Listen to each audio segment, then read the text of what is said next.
Then the Prophet goes on to say, and whoever does not act upon his anger, Allah will not expose him. Acting upon one's anger. What is this? The scholars say that if you are, chill, cool, if you don't act upon your anger, then Allah Azza wa Jal would conceal your shortcomings. If someone angers me and I don't do anything, and I say, okay, I'm gonna suppress my anger, would anybody know that I curse, or I shout, or I say bad words, or I fight? No, because I stopped myself, I controlled my anger, and I did not act accordingly. And this is why the Prophet ﷺ, when he was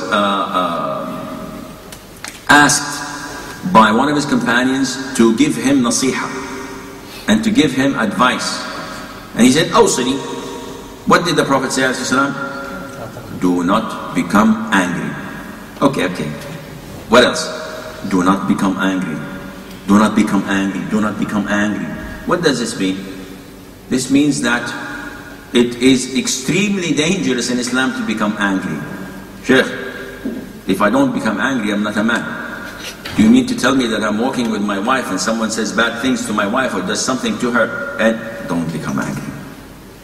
What is this? No. The Prophet is telling you, alayhi salatu salam, not to act upon your anger. Everyone has to become angry. Your blood boils in your veins when something wrong happens. You're a jealous Muslim. You are a true Muslim. You have to have this anger in your heart, but you have to channel it. So if someone tells me, "Wallah ya Sheikh, I get angry a lot." So he says, they nickname me in my family AK-47. You know AK-47, the Kalashnikov. Why? He says, because whenever I'm angry, I divorce my wife. Tariq. MashaAllah, tabarakallah. Why? He says, "Wallah, I'm very angry, Sheikh. I always do this with my wife."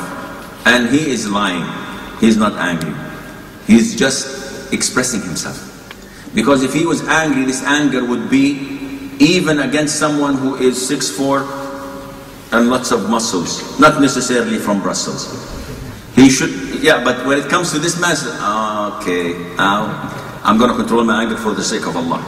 But when it comes for the missus, when it comes for the poor wife, when it comes for the children, no, he does not control himself. This anger is not genuine.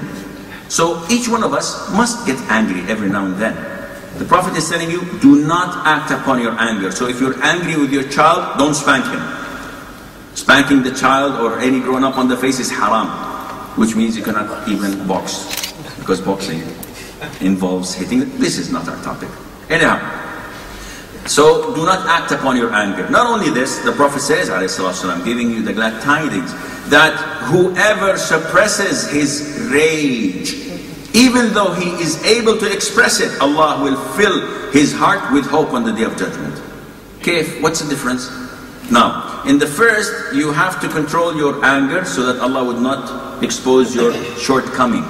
Here, you're suppressing or repressing your rage, though you are able to do it. What is meant by you're able to express it? Meaning that I can express my rage with my children. If I hit my son, who are you to blame me? Of course, I think in this country it's not allowed, huh? There in Arabia, alhamdulillah, you can do that. Baseball bat.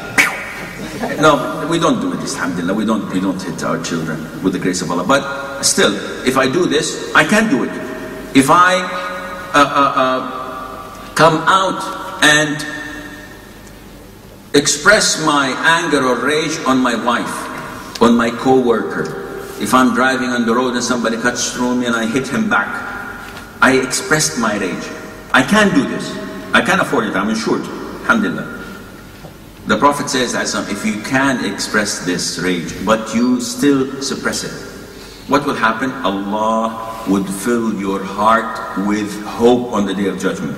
So if my heart is filled with hope, do you think Allah would throw me in hell? He is the one who filled it up with hope. This means that I will go straight to paradise.